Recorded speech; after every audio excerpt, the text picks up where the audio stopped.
Can't hear that, right? You can't hear it? Okay, I can't hear it. Going back. My name is Andy Thayer, and I was very proud and honored to be a friend of Bob's from about, now it's coming on, from about 1998 on. And I'm going to make a few remarks, but I think Bob lived such a full life that probably no one, myself included, certainly knew all the aspects and participated in all the aspects of Bob's life. So I really want to encourage people to come up here and say their remembrances. This thing that's behind me here, we'll be posting this on the internet, so you don't feel like you have to read every single last word of it right now, especially with the lights up. I'd like to first share something from Daryl Gordon, who is a dear friend of Bob's, and knew him before I did. This is from Daryl's friend Michael Stanek. Thanks, Andy, for writing such an extensive and inspiring obit. What a life. Bob's second partner for a brief time, hired Terry Jones, Daryl Gordon, wanted the record to show that the years for which Bob was a leader with Bob, Black and White Men together, were 1986 to 1994. And who should walk in the door but none other than Daryl Gordon. I'm going to read out the statement that you shared with Michael, and you should certainly feel free to add to it. We're inviting everyone to make some remarks here. Anyway, Bob was in the precursor to ACTA, which was Chicago for AIDS Rights, CFAR, and he remained active in ACTA until the fall of 1989. In ACTA, Bob was one of the founders of the People of Color Poor Working Class Caucus, also called the Out of Newtown Caucus, which was a brainchild of Daryl's. Bob was also active from 1992 to 1994 the Rhodey Center Committee, an unsuccessful effort to establish a new Rhodey lesbian and gay community center.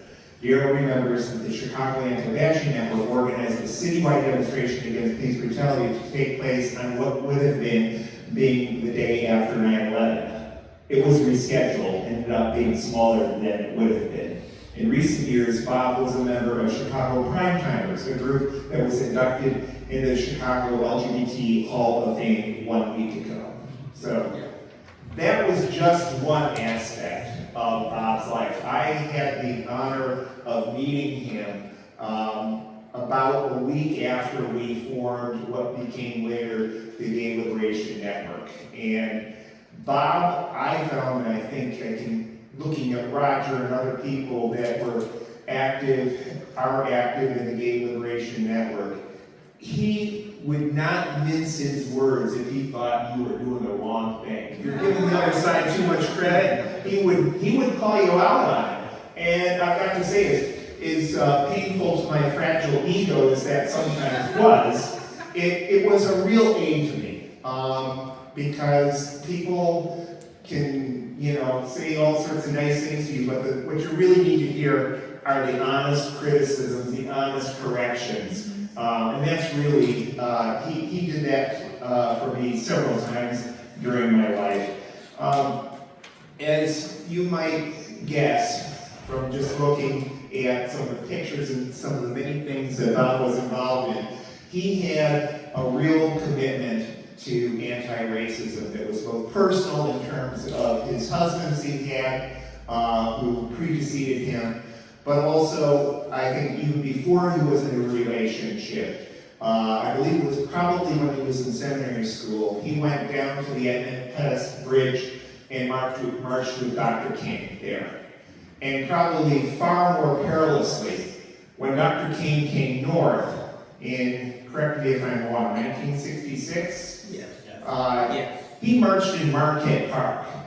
And for any of you who are longtime Chicagoans, there were bricks, there were stones. Dr. King got hit with one. I don't know whether or not Bob did, but that small crowd of courageous people, probably every one of them, certainly had the shit scared out of them that day, if not worse. And that was part of his commitment to anti-racism.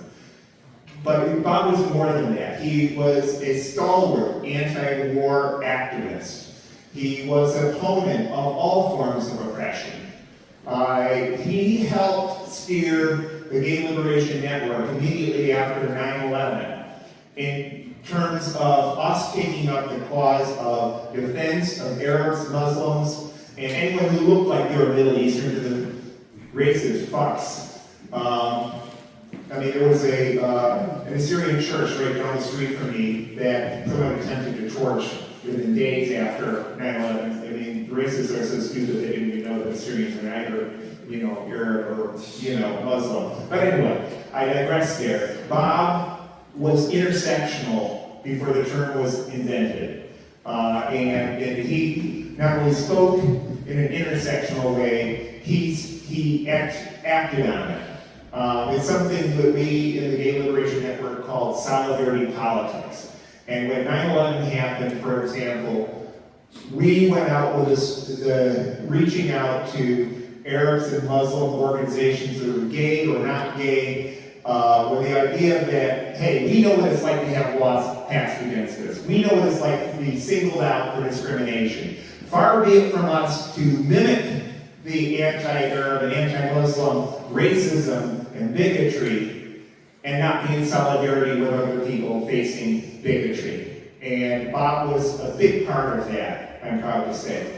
He was also active against, for example, the U.S. invasion of Afghanistan at a time when probably only single digits of people in this country were opposed to that invasion. And that took real courage. Bob was a socialist, he was a radical, and the definition of radical is going to the root and speaking out against oppression, exploitation, wherever it is, even if it's terribly unpopular. In the marriage equality fight, again, we saw this where only single digits of people, even in the LGBTQ community, were in favor of equal marriage rights. But as I said about Chuck's late partner, Jan Grillos, and it applies to Bob as well, the fight for marriage equality wasn't just about his personal relationship with the people he loved. It was also about making LGBTQ people citizens in this country for the first time. Without legal equality, which is far less than what we need, without even legal equality, we're not citizens in this country. And it applies to LGBTQ people, it applies to every single minority that's ever had laws passed against them. So Bob, along with Jan, made that contribution, and I think we've all benefited from it. I'm going to stop there, but I just wanted to say that the last few years were really rough for Bob. He was 86 years old when he died. And all of his partners preceded him. Something that, when he was older than them, he never anticipated until he lost his dear husband, roughly.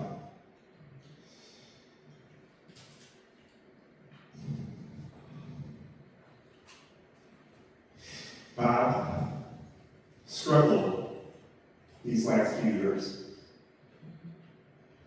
And I think every one of you who spent some time with him, thank you. Because it was very hard for him. So I'll shut up there. I'm really horrible with the memorials, as you can tell.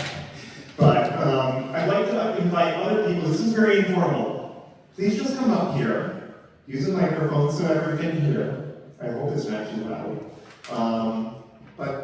Who's next?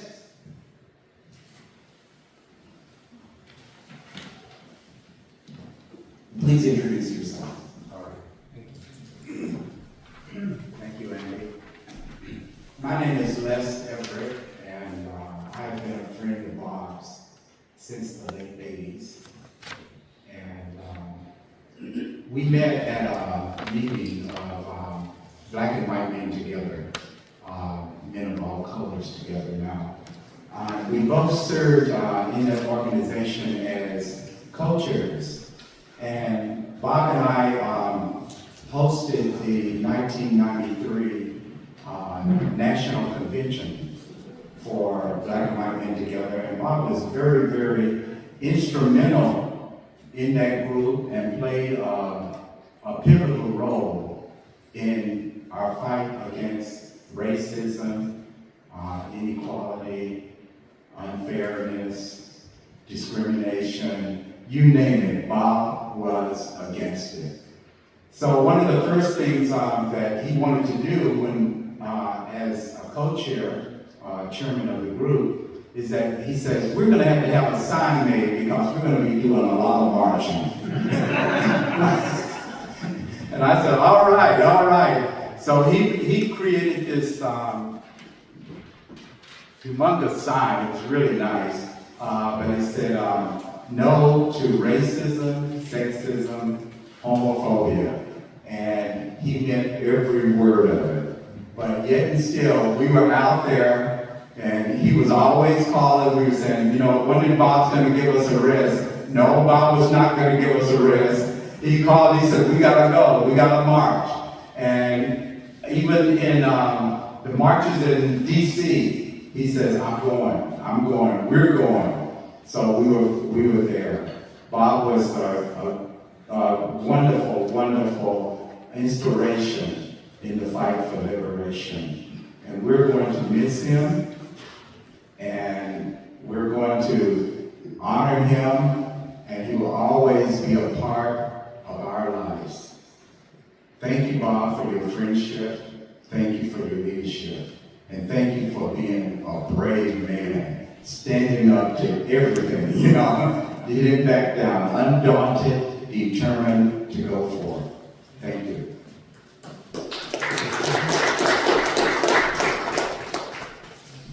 Okay, please come on up here. Don't be bashful. Daryl Gordon. Hi, I'm just going to start with the fact that I first met Bob in, I think it was February 1987. It was at a rally downtown at Duluth in Harold Washington re-election. And he was with, Ann didn't know that there were two people receiving carry. So, it was partner number one. And there was, unfortunately, it was an abusive situation, and Bob was a survivor of domestic abuse as well, unfortunately. And in addition to, he was good, he recovered from alcoholism as well. To mention that. And so anyway, I met him through a mutual friend named Paul Spencer, who later passed away, an activist in the post-Stonewall gay liberal movement. And then then a few months later that year, was arranged that I got a ride with him and another Larry to go to DC for the 87 March in Washington. And that's how I got to know him a little bit more. And even though we didn't participate in the same contingent, but well, he was my ride that time. And then a year later, he joined what was CFAR. It was issue involved in the ACT UP. And that's at the time when he and I had a relationship. But it was lasted almost a year as a couple, but it didn't last. I guess it's hard for two radical Aries to maintain a relationship.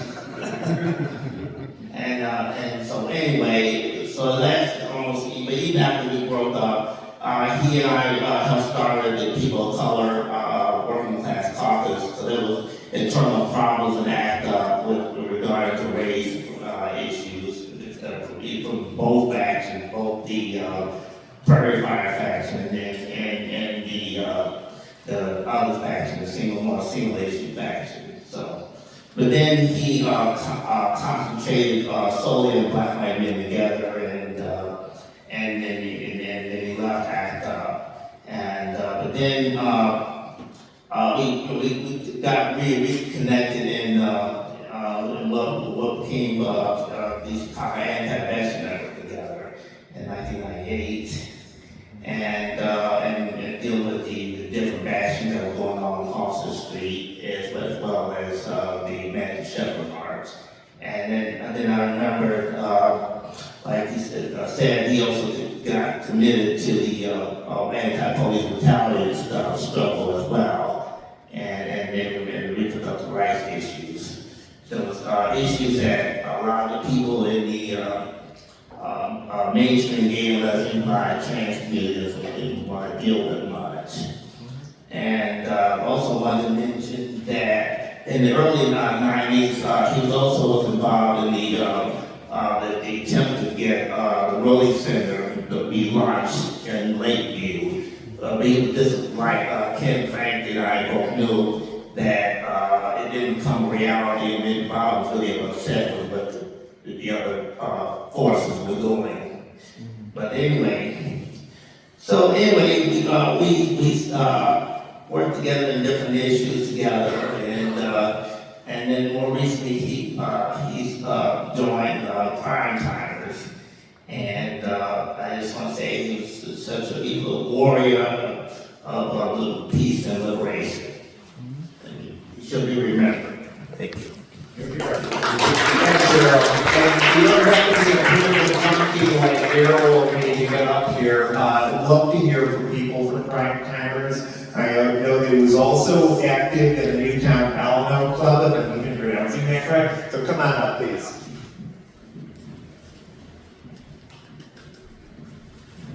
I am Tom Long. I'm here as far as the Prime Timers. Frankly, I didn't know Bob very well. For several years, I was the editor of the newsletter, and for 2 years, I was the president. And one of the times during the time I was both president and editor of the newsletter, one member wrote an article promoting that we have women within the club. Oh my, was that ever a whole I got 4 letters to the editor. One which was all vitriol, and as editor I wrote 3 dots, an idea, 3 dots, several pages down, another 3 dots, all the way, you could just stick on the idea. But he wrote a letter to the editor, and it was very calm, it was very firm, and very professional. And he said he was not in favor because he believed that the Prime Timers needed to be a club where men could get together, talk with other men about what it does mean to be a man, especially a gay man, and to be able to do that in a safe environment with other men and to share that. So it's not discrimination, there's no way for that, but it was rather as far as for affirmation.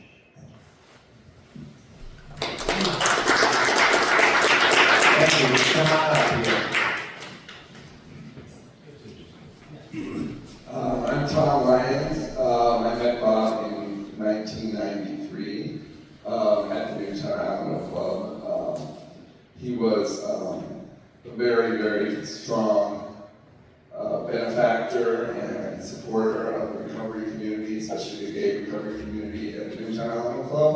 He was the president for a while, which is a really, really thankless job. Trying to get herd a bunch of recovering alcoholics and drug addicts into any kind of semblance of order. But he did that, and he just continued to be a real supporter. And I knew a little bit about his activism, but what I saw was really a sort of a practical, hardworking leader of a community, and that saved a lot of lives, including mine. So I'm really grateful for him. Don't be bashful.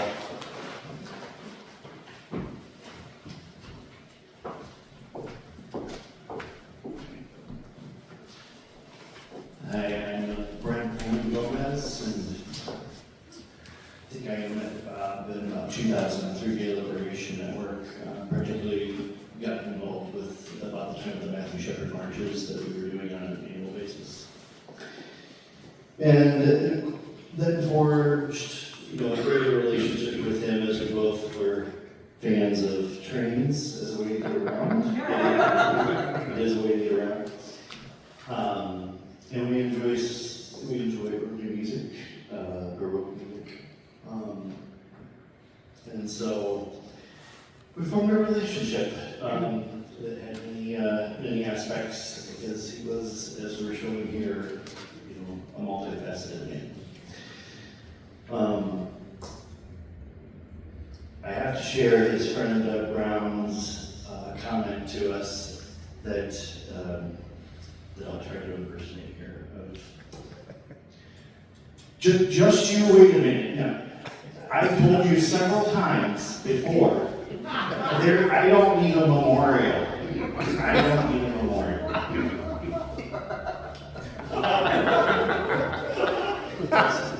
I was trying to be fun.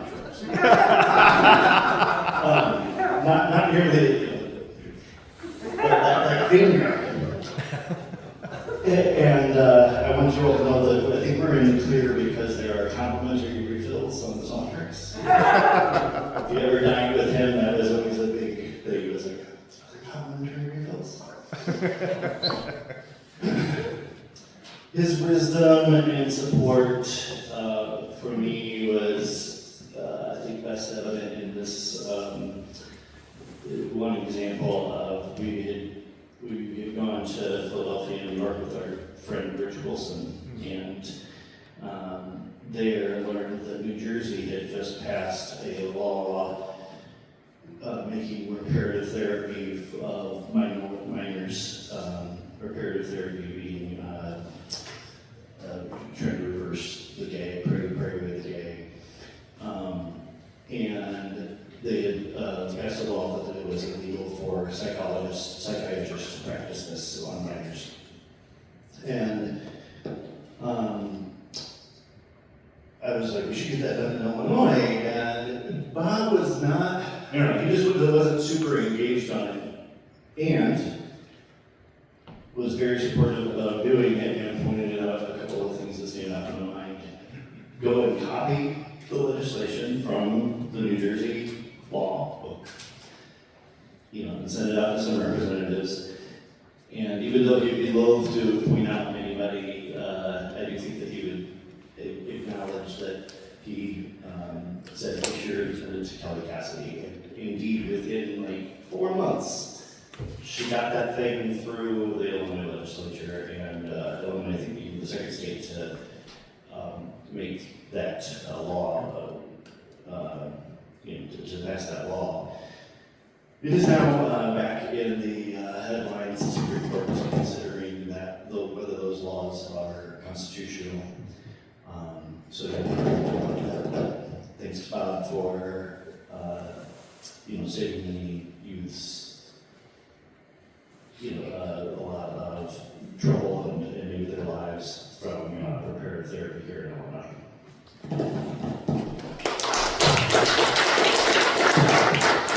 So seeing someone point their finger like this, reminds me of a favorite story of mine of Bob's that some of you know. Does the name Mike Madigan mean anything? He was at the time the most powerful politician in this state. More powerful than the governor, Quinn, anyway. He was the power, and he was not going to move the marriage equality bill because he didn't want to put any political capital into it. You know, the supermajorities in the House and the Senate. Senate passed it. Governor said they were going to pass it. But Mike Madigan, yeah. So we happened to be down in Springfield for one of the many demonstrations down there. And let's go out to the nice fancy-ass Italian restaurant. Well, who was there? I wasn't there, unfortunately, but I really wish I was, because I'm sure it was a sight to behold. Who was there? The fanciest Italian restaurant in Springfield, but none other than Mike Madigan. And the story that was told me, he went up with his finger to Mike Madigan. He wasn't be afraid of him. And he gave him business. And frankly, it was things like that ultimately got us marriage equality in this state. Because we lost initially. You can gather that from these slides behind me here. And we'll be sharing this on the internet later. But he did the right thing against people, no matter how powerful they were. And that was Bob. So I'm going to shut up here. I want to get other people up here. This guy right here in the orange, I don't know, he's one of those orange guys, I'm told. My name is Roger Fraser. I knew Bob for about 25 years when I joined Cabinet. Can you hear me? Yeah. That's not quite accurate. And I was there, and I was the only one there at that restaurant in Springfield.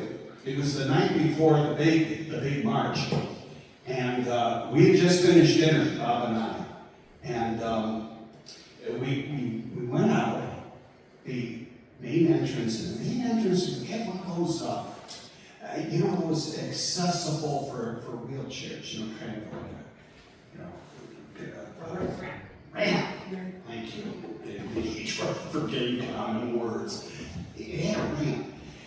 And there was Mike Madigan down kind of like, because we were up, up where the door was. And Madigan was talking to some crony, and he was beneath us. And Bob turned to me as we were, and he said, that's Madigan. And my first instinct, because I don't have the moxie that Bob had, and I almost stepped backwards. And that was my first instinct. Now Bob, he leaned over that rail, and he interrupted the conversation he was having with this crony. And very sharply said, "Mike!"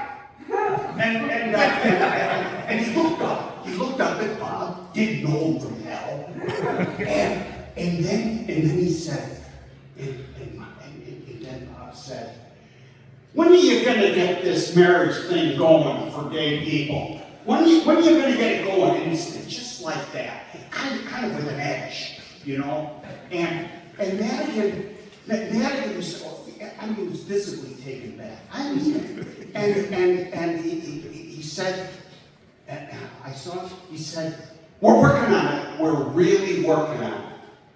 And that was it. And then Bob said some, casual remark at the end, like, "Well, good," or something. But it was just, it's a characteristic of Bob Schwartz. And I can tell stories like this to you about his facing, people of distinction, reputation, and so on. Tell you one time, he and I went up to an atheist conference, because this guy was, he was a strong fucking atheist. We went up to a conference in Madison, atheist conference, I can't remember the organization. And they had invited, now this is in the first decade of our century, okay? Around 2005, maybe 2006. And they had invited, do you remember the name Christopher Hitchens? Yeah, okay, I don't know if it's fine. Hitchens was a kind of a turncoat with respect to the Vietnam, with respect to the Iraq War. You would have expected him to join the opposition, but instead he didn't. And he didn't for really quite an interesting reason. And Bob nailed it. He gave a speech. He had been invited. He was a very pronounced atheist. He went through the South, proselytizing for atheism, debating with Baptist ministers and so on and so forth. Like a big deal. And so the atheists invited him, and he gave this speech, based on atheistic beliefs and so on and so forth. And at the end, there was a question and answer. And Bob got up there. And there was all this kind of the deference shown, Mr. Hitchens, so nice to have you here. And it was basically a liberal group of, out of black and sight. And he says, Bob gets up there and he says, Mr. Hitchens, and you call him Chris, he said, I'm an atheist. And I know you are too, but I'm also a Marxist. And it was like silence. really, it was a big silence that fell over the room. And he says,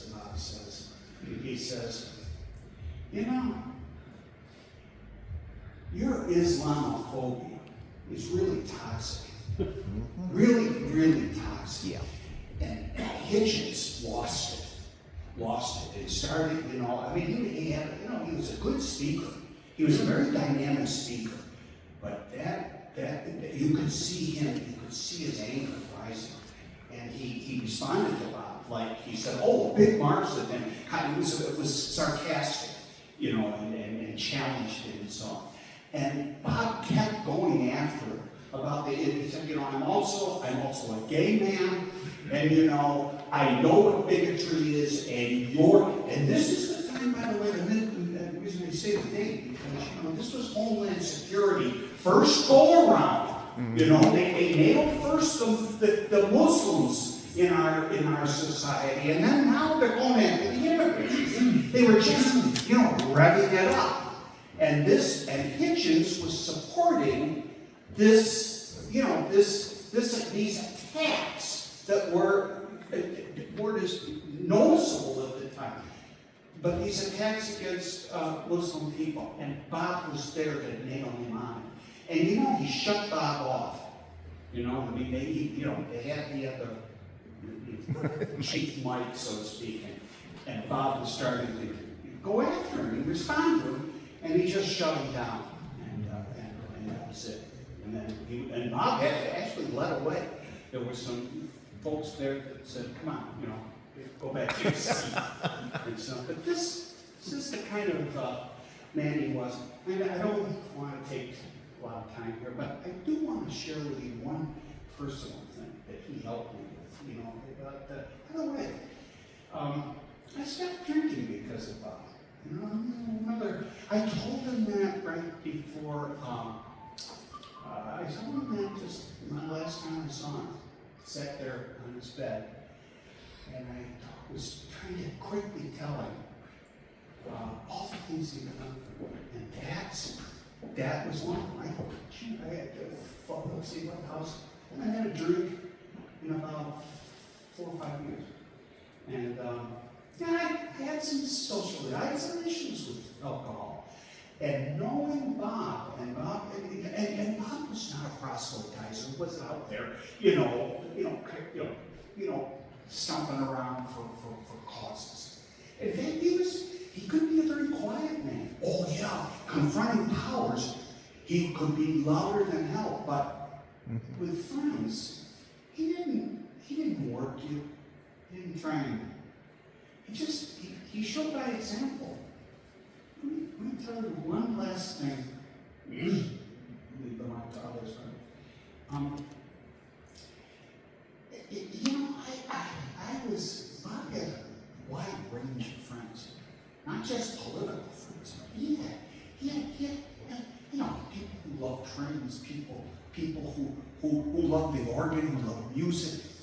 You know, I mean, this guy knew more about the organs, and I don't mean sexual organs, I mean organs out there, chapels, all over Chicago.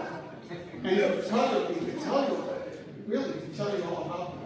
But, so he knew people and talked to people and was able to, had just many different friends. There was a time when, I can't remember the context of this, but I once asked, I was in need, and I asked him, I kind of felt, I was looking for reassurance from Bob. I was looking for a little, kind of a compliment from him. Maybe like, I like you. And I asked him, I said, Bob, who's your best friend? And you know, he could have said something, throwaway remark, he could have said something, well, you know, it's my husband, rough me. But he didn't. Nor did he say, oh, well, Roger, you're way right up. Because he knew I was fishing. He knew I was fishing. But he didn't say that. In fact, he gave me something much more valuable. You know what he told me? He said, you know, Roger, I don't have a best friend. I don't have it. Not because I don't value my friends, but because I don't see friendship as a ladder with a top performer kind of at the top. And then various people beneath the best, you know, and that I rate them. And they're on these rungs all the way down to the bottom friend who's very close to falling into the heap of acquaintances. I don't rate people like that. I don't see people like that because different people provide love and satisfy my needs in many different ways because I have many different needs. You know, and not any one person can satisfy all of them. Some travel with me. They're the best goddamn companions. They want to do everything I want to do. We think alike. And then there's people like I love to go to music concerts with. And then there's people I love to talk about politics with. You know? And there's all, and not only that, but other people, my friends, have needs of their own. You know, they have needs. And I like to be able to satisfy a lot of variety of needs. And he told me something, think about it. We live in so many fucking institutions where hierarchy is the name of the game. You know, think of our jobs. There's the boss, and then there's the hierarchy. And when we incorporate that with our friendships, our relationships, it's poison. That's what Bob was telling me. He said, because you know, the best friend today gets knocked off the perch, and where do you put him? Do you take somebody else off another rung and put him on top? See, that's the wrong way to look at friendship. And he taught me that. He taught me that. And you know, it's really a profound lesson for a man that was in my 60s who was playing the role of the little boy at school who has his best friend, and then his best friend needs to reassure him. You know, the little boy, the little 9-year-old that I was. You know, because that's what that was the child in me. And he was, even at the age of 60, he was trying to, or 65 or 70, he was trying to make me more adult. You know, working on my character. Okay, I'm sorry.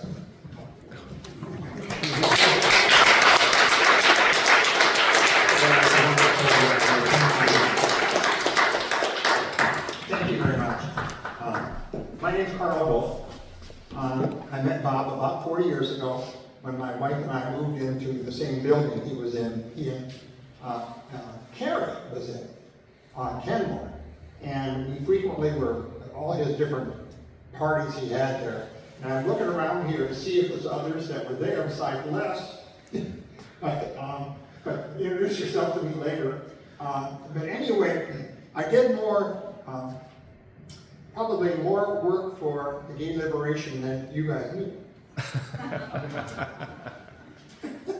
Because Bob discovered, Bob was very big at, seeing something and how can I make this work for me?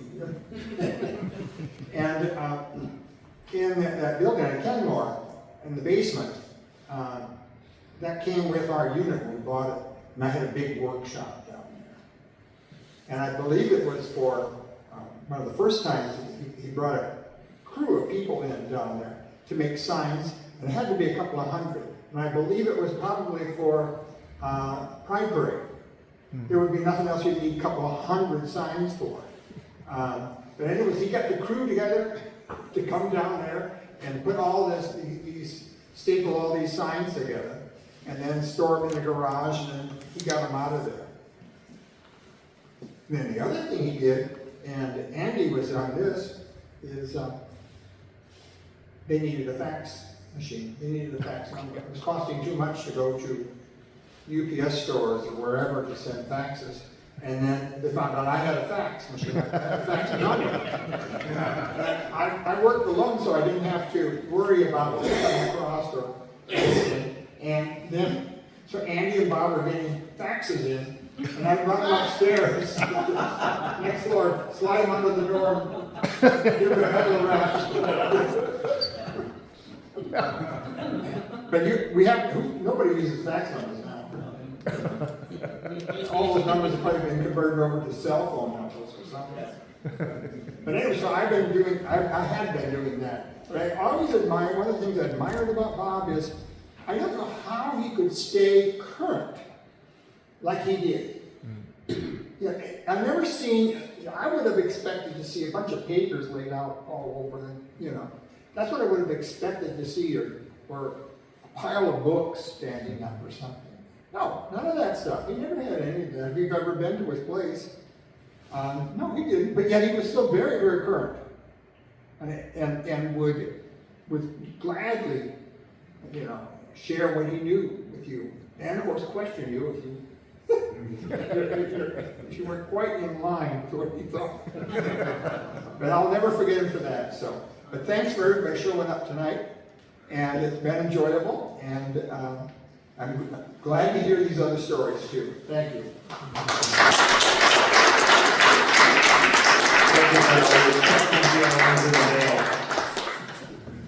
Other folks.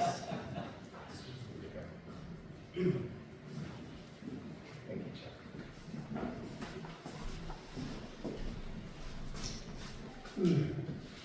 I'm Chuck Shermer, and I knew Bob through my husband, Jim.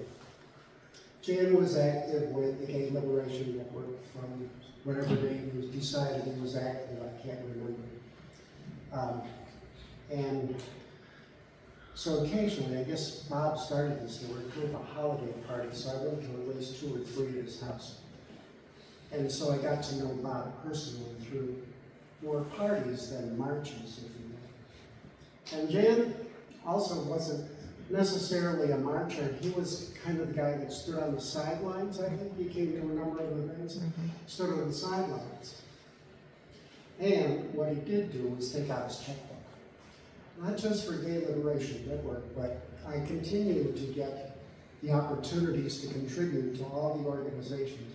I should mention my husband passed out. So I get the opportunity to see all these organizations and contribute to them that he was a part of. So that was kind of his thing. And another connection with Gay Liberation Network was the marriage equality. It's because of the efforts of all of you. I got to get married.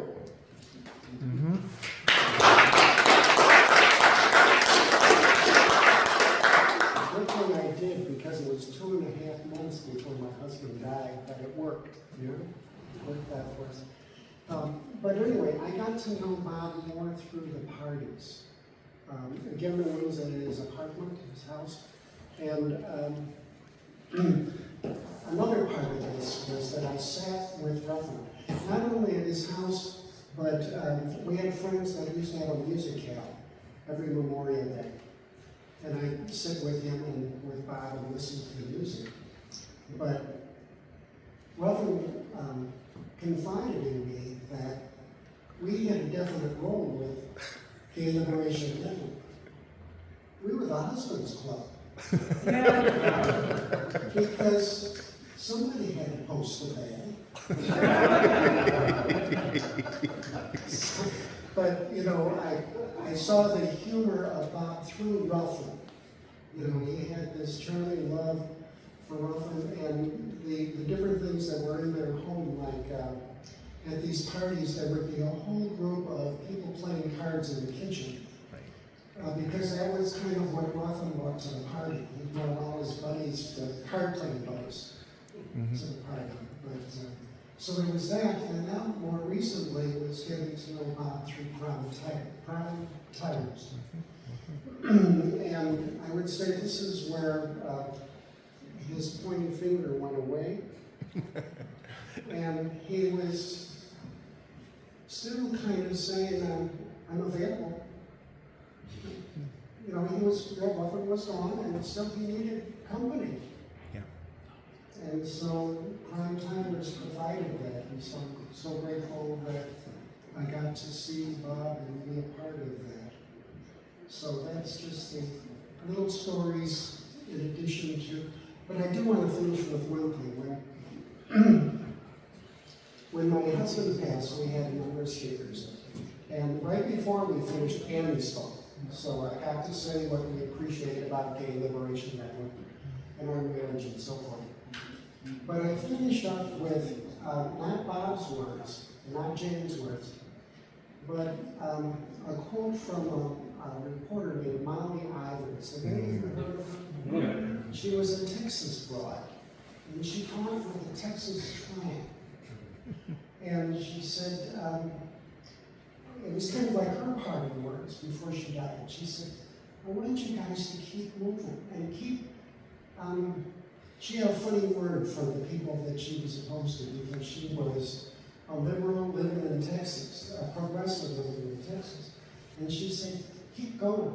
And don't be afraid, don't be a scaredy cat, but keep going. And when you're done, make sure you tell everybody how much fun you had. So even with Bob's pointing finger, he was having a hell of a good time.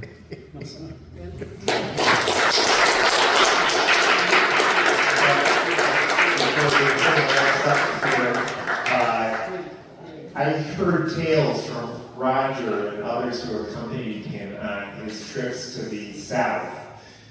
Bob was, in addition to many other things, a Civil War buff. He knew his shit. I mean, I swear, he read everything he could about the Civil War.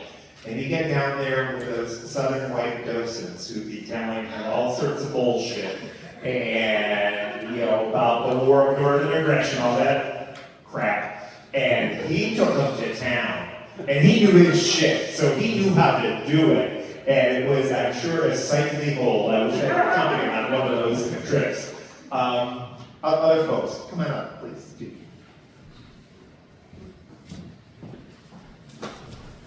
So, my name's Steve Edwards, and I didn't know Bob as well as I think probably anybody else in the room, and I unfortunately lost touch with him the last 2 years. But the first time I met him, so I was active in AFSCME, the American Federation of State County Municipal Employees, and I was, let's say I was not very popular with the leadership of my local, which was a huge statewide local 2000.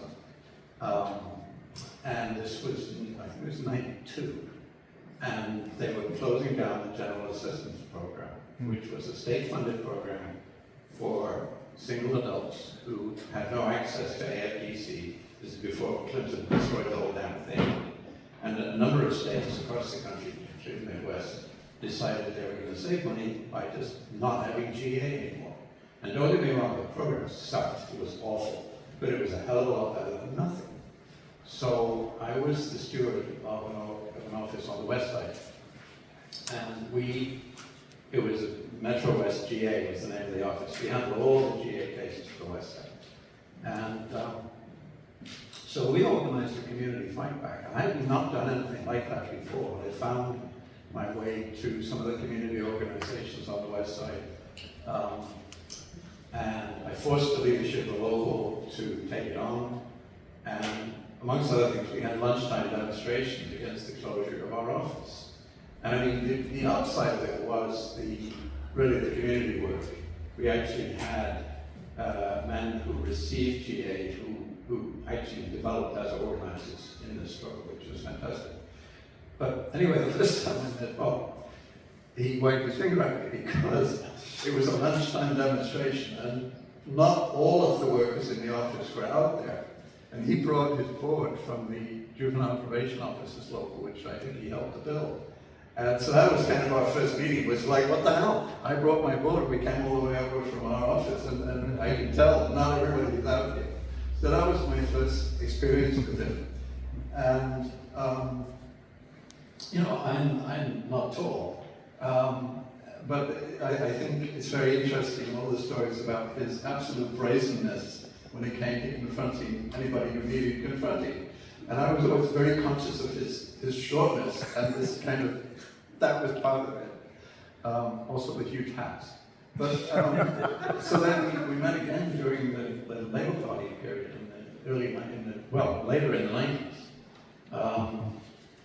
And so we traveled to a few conventions together, and it was an amazing time. It was an absolute tragedy that the union bureaucrats destroyed that thing before it could go anywhere. The big fight at the founding convention was, are we going to run candidates? And it's like, how the hell do you have a party that doesn't run candidates? And that's what happened. So there's more things I would like to say, but it's very personal. So I am a bisexual man married to a straight woman. And this was the 90s, and it was time for me to come out to my friends and my family. And Bob was one of the people who I just knew I could talk to about that. It was completely unforced. He was, I think it partly because he was so political, right? I knew that there was no danger that this would be misunderstood at all. And that was huge. And so it's really good. True, I'm really sorry that I missed, having a relationship with him later on. I don't remember exactly what happened. I mean, we were both incredibly busy doing stuff, but it's brilliant listening to all of these stories, and some of which are very funny, which I think I know he would appreciate it. And yeah, what the hell are we doing? Have a memorial? Good God. I can imagine his feelings about that. Anyway, thank you. I should note that after everyone here who's wanted to say something speaks, Bob gets the last word with a 4.5-minute speech. Okay, so. Anyway, anyone who hasn't spoken and wants to say something, please come out. Come on, fellow buddy, Mitchell.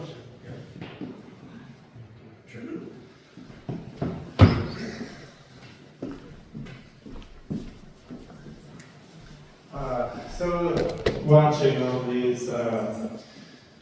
these pictures go by, it's like I'm remembering all the decades back. I met Bob 2 decades ago, so it's not very many. But anyways, it was at a a demonstration when we were rallying for marriage rights, and the slogan was Obama, Obama would let mama marry mama. And I remember like Andy introduced Bob as Reverend Bob. Just to piss him off. So every time I would see Bob, I would say, "Hi, Reverend Bob," and he put up with that for like a year.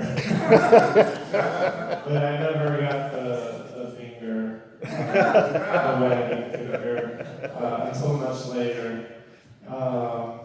And yeah, like I had been to a lot of these different demonstrations that I see the pictures of, and I'm seeing like people that I haven't seen for so long, and it's bringing back a lot of memories.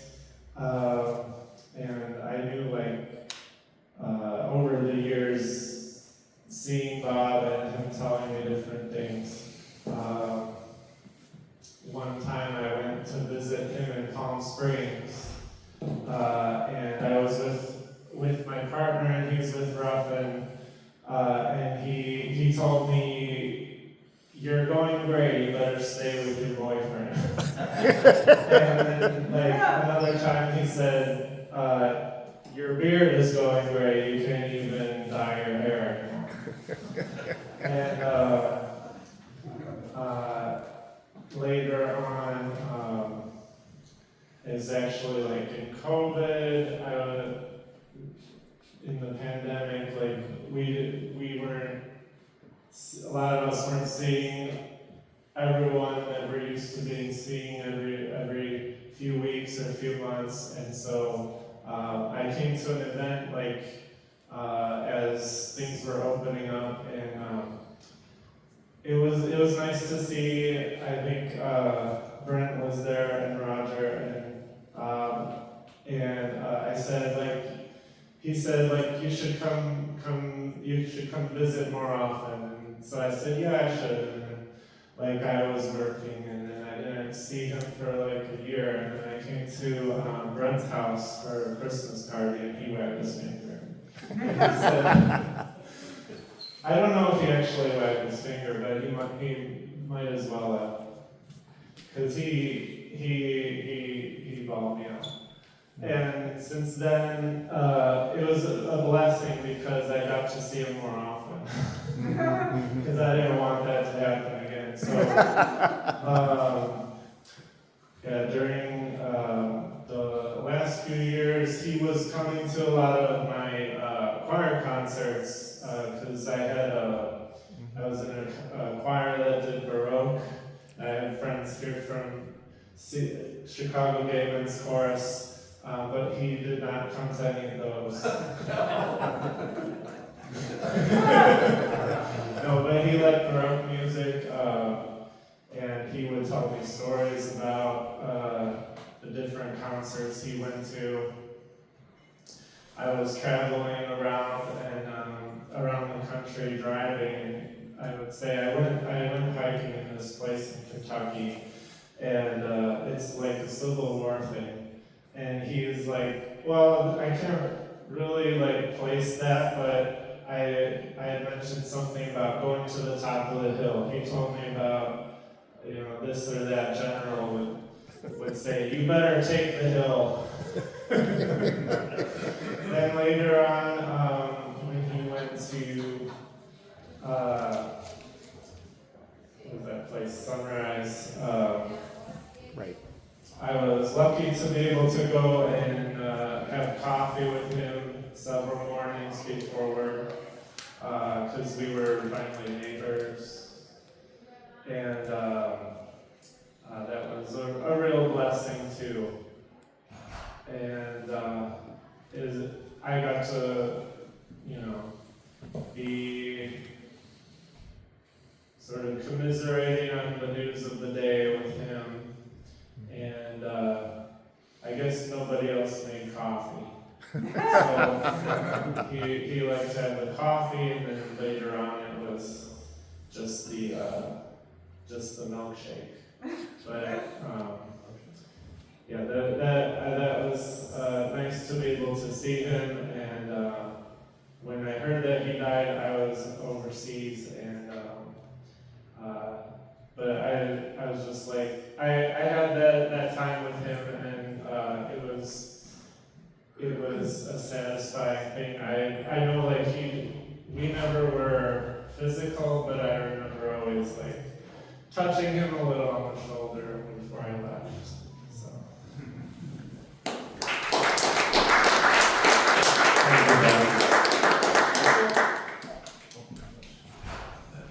Can I just add to the story about?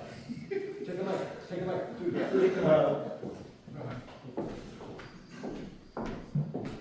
So coming out of the pandemic, and I invited Bob and Buddy and his partner over, and like, I'm inviting you to my house. Bob arrives and says, well, Buddy, I haven't seen it. I'm gonna tell you. And I was like, Bob, you can do that another time. It's never enough. And then like 5 minutes later, Buddy arrives, and there it is. So even while I was having a good time, he still kept things on the straight and narrow.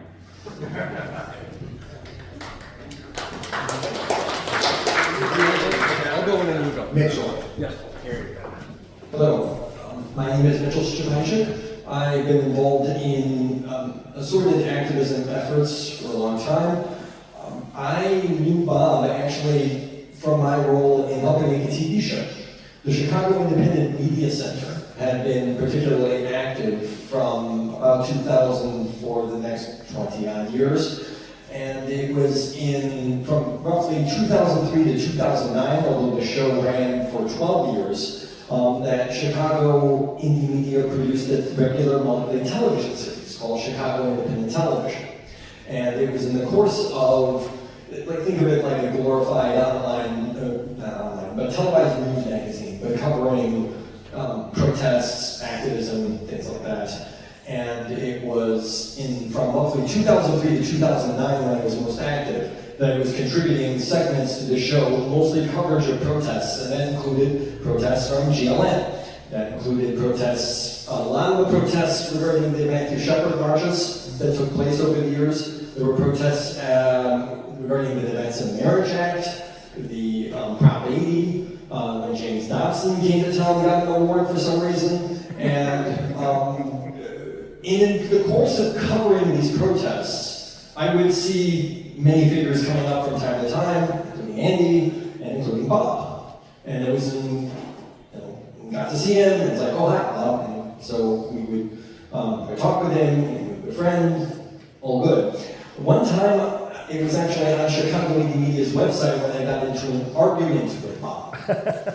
And the topic, this was in 2005, in April, involving a certain pontiff who had passed away. What name am I going to say next? Not Benedict. Actually, Ratzinger. Not Ratzinger, same guy, but well, no, actually, Ratzinger was Benedict. Yep, JP2. Yeah, Pope John Paul II, who died in 2005. He had served in the papacy for 29 years, the third longest papacy of all time, and was also Polish. He was the Archbishop of Krakow, Poland. He was born Karol Józef Wojtyła. This was a big point of pride with my family. I am Polish. My family, both my parents are from Poland. I was 3 years old when Karol Wojtyła assumed the papacy, which he would hold for nearly 3 decades. And Bob and I got into an argument regarding Pope John Paul II right after he had died. My take was, he's Polish, I've been steeped in the mythology regarding his greatness, he's great. And Bob said, no, he's not. And we got into an argument about that, and set me on the error of my ways, and I was very grateful for that.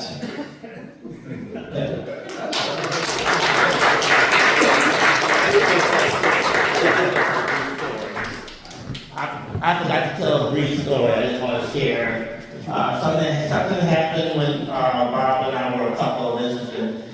New Year's Eve, 1988, going to 89.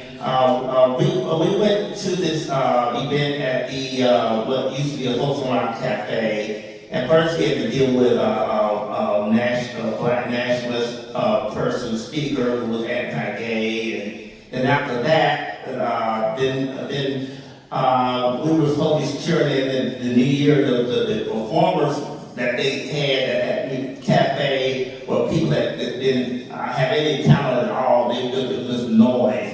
And it was not organized at all. And I've had Bob even said this whole thing was filled with just noise. It wasn't real music. And so they asked me sure in the new year. Okay. I thought I was going to bring that up. Thanks, Sarah. Don't be bashful, if you haven't spoken yet, please come on up. Or I wave my finger at you. No. Well, if you'll just give me a second here, we're gonna have Bob give the last words. But before I do that, seriously, don't be bashful if you wanna say something. Okay, just give me a second here, okay? Technical setup. Sort of.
We say fight back! We say fight back!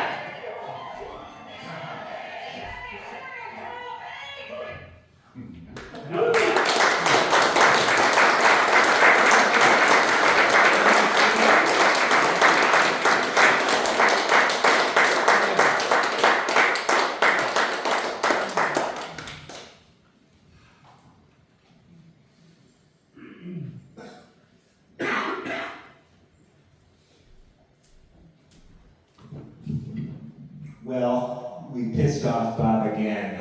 Bob was here. Thank you everyone so much for coming, and we've got the room for a little while, so please talk to each other, especially someone you haven't seen in a while. Stick around, got plenty of refreshments over here. Thanks so much for coming out.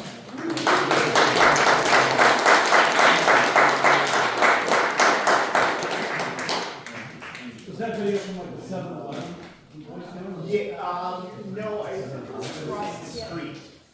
Okay. It may have been, it was definitely from Boys Town.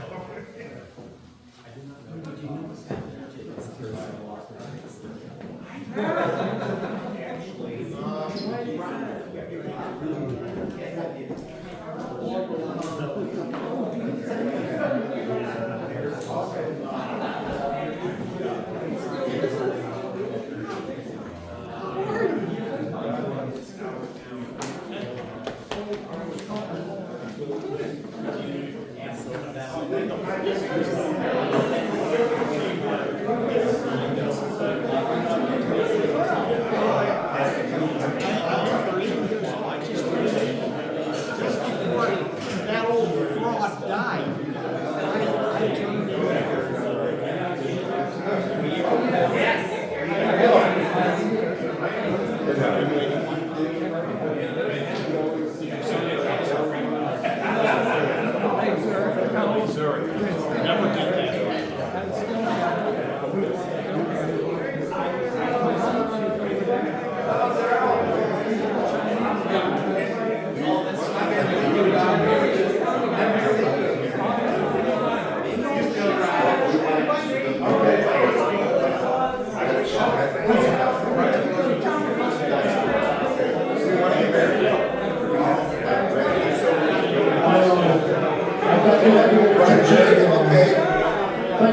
Attention again, we have a special guest.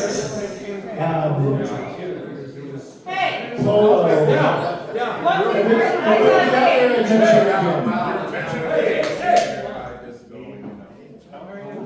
We have a special guest. The last few months of Bob's life at Sunrise Lincoln Park, this man Polo provided all the care and tenderness that Bob appreciated. And so here's Polo to talk. Oh, thank you, Polo. Thank you, everyone. My name is Polo. I was Bob care manager at Sunrise Senior Living. I used to take care of Bob when he was living in Sunrise before he passed away. So his friend told me today is the day that they are doing a memorial service for him. So I decided to pass by and say something about Bob. He was really a great person. I met Bob, I think, a few months ago, like 3 months, and he was really a good person. I really like Bob. In fact, he always asking of Polo. When he was passing away, anytime I'm not there, he'd be on phone with me. Polo, are you coming? Are you coming? And I said, I'm coming. And unfortunately for us, we lost Bob. So it was a really sad day for me and his one friend, Douglas. I don't think Douglas is in Chicago right now.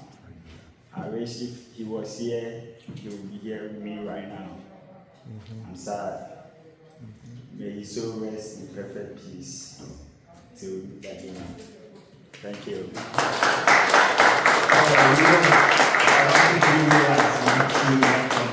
You were such a support to him in his last few months, and he said that to me, he said that to anyone who dropped by of his friends, and you were in Wallasey and a good friend of his.